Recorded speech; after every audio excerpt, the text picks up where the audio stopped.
Warahmatullahi wabarakatuh. Anak-anak, hari ini kita akan belajar tentang tanggung jawab sebagai warga masyarakat dan jenis-jenis usaha dan kegiatan ekonomi. Bunda harap kalian dapat menyimaknya dengan baik ya.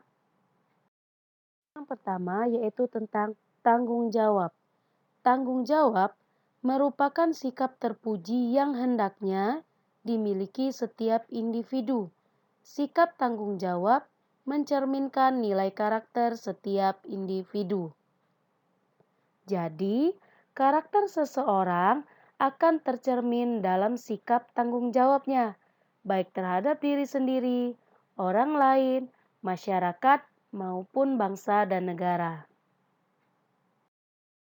Tanggung jawab terhadap diri sendiri, yaitu menuntut kesadaran setiap orang untuk memenuhi kewajibannya sendiri dalam mengembangkan kepribadian sebagai manusia pribadi. Contohnya adalah anak yang mengerjakan tugas dari bu guru.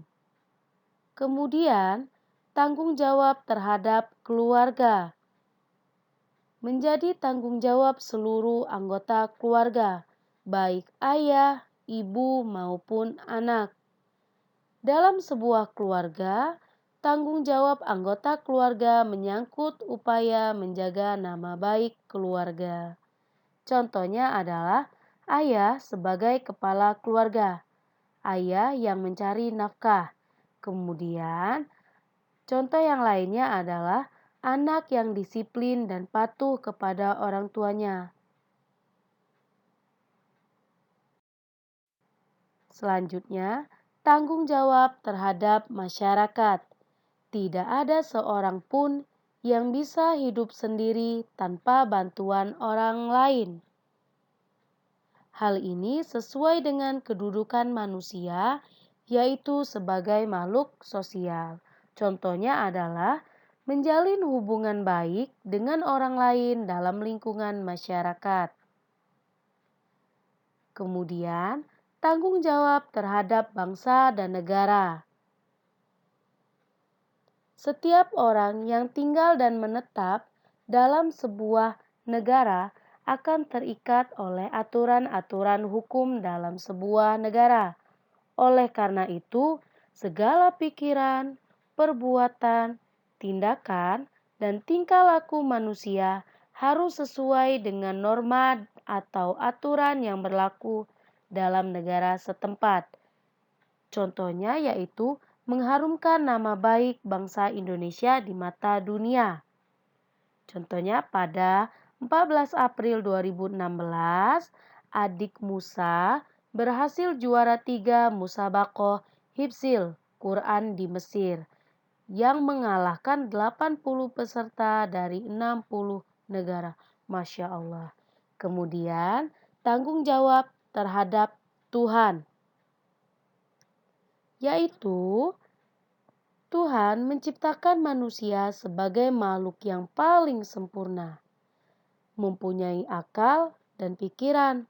Oleh karena itu, Tuhan menurunkan ajaran berupa perintah dan larangan bagi makhluknya, khususnya bagi manusia.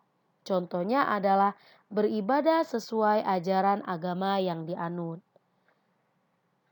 Rasulullah Shallallahu Alaihi Wasallam bersabda, "Bertakwalah kepada Tuhanmu Allah, tegakkan sholat 5 waktu, berpuasalah di bulanmu atau Ramadan, tunaikanlah zakat harta-hartamu, dan taatilah para pemimpinmu.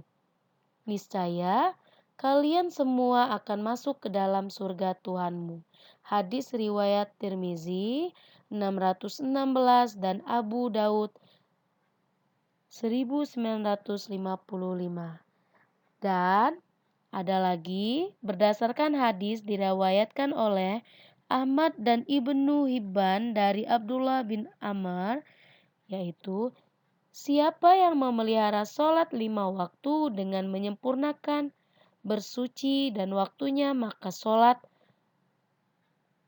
sholat itu akan menjadi cahaya dan bukti baginya pada hari kiamat. Namun, Siapa saja yang mengabaikannya, maka dia akan dibangkitkan bersama Firaun dan Haman. Nauzubillahimin zalik. Maka dari itu, Bunda harap anak-anak Bunda dapat menjaga sholatnya dan tingkah lakunya ya. Pembelajaran selanjutnya yaitu tentang jenis-jenis usaha dan kegiatan ekonomi. Kondisi geografis di Indonesia beragam. Ada wilayah daratan dan ada pula wilayah perairan.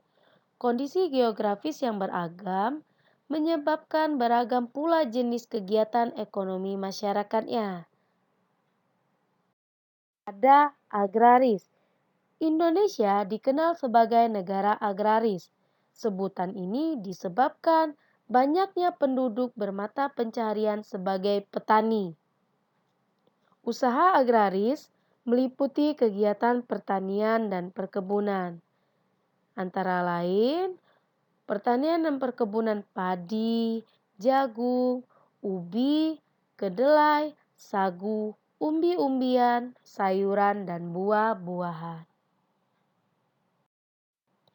Cara meningkatkan hasil produksi sektor agraris yaitu ada 5.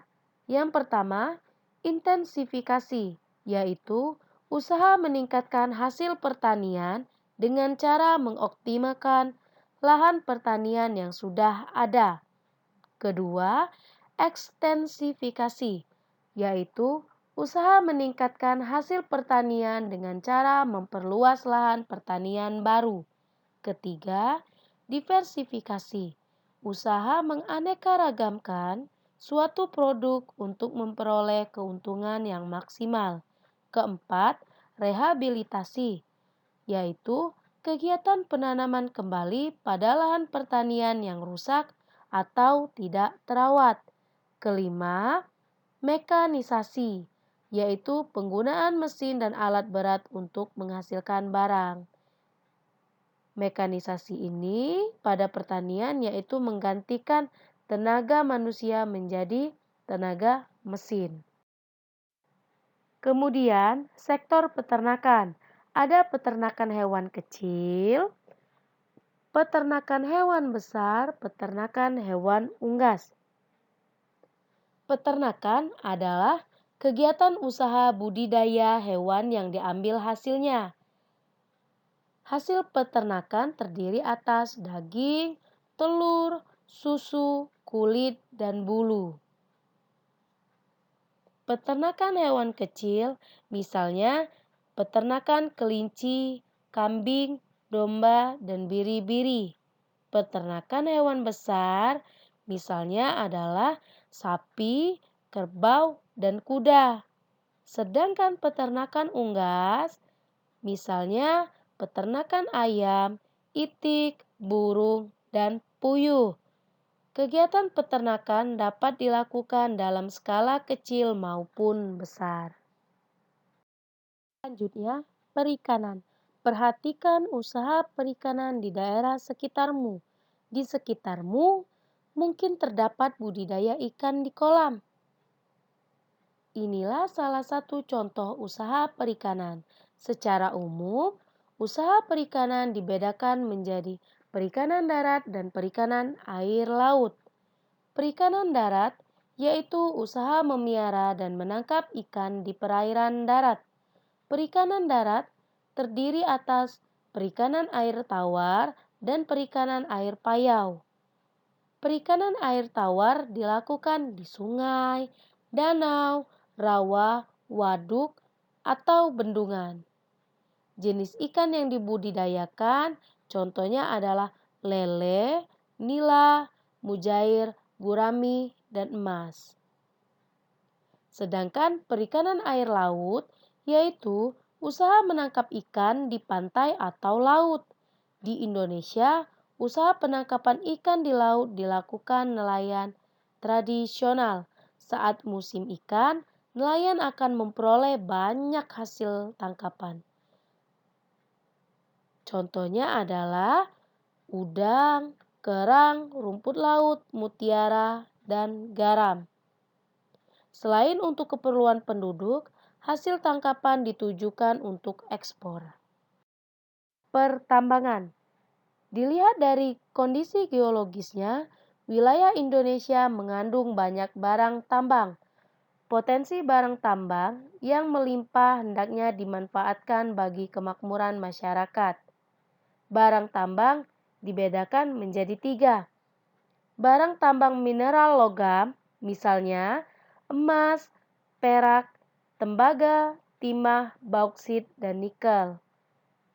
Barang tambang mineral non-logam, misalnya belerang, gipsum, marmer, dan batu gamping.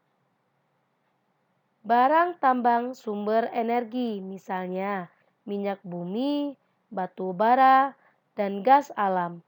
Barang tambang di Indonesia termasuk sumber daya vital.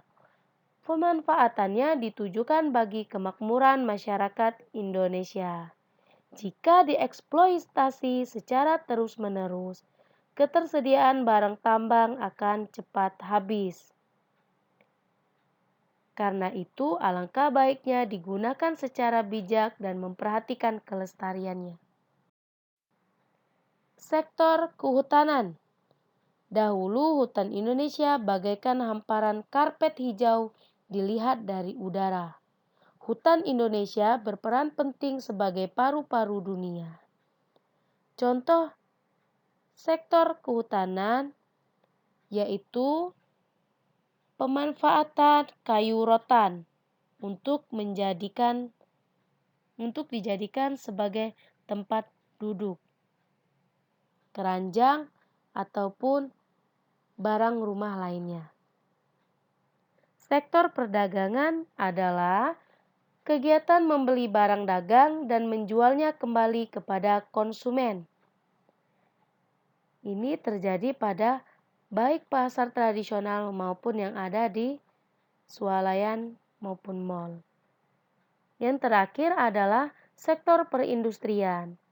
Perindustrian adalah kegiatan mengubah bahan mentah menjadi barang setengah jadi atau barang jadi.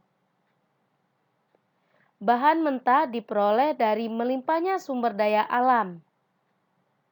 Contoh industri di Indonesia adalah industri makanan, minuman, kosmetik, obat-obatan, garmen, elektronik, dan pakaian. Sekian penjelasan materi dari Bunda.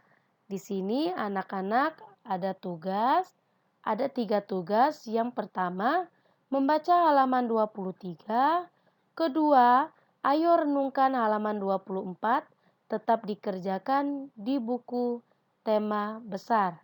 Ketiga, tanyakan kepada orang tuamu mengenai waktu dan pelaksanaan pemilihan bupati dan wakil bupati di tempat tinggalmu.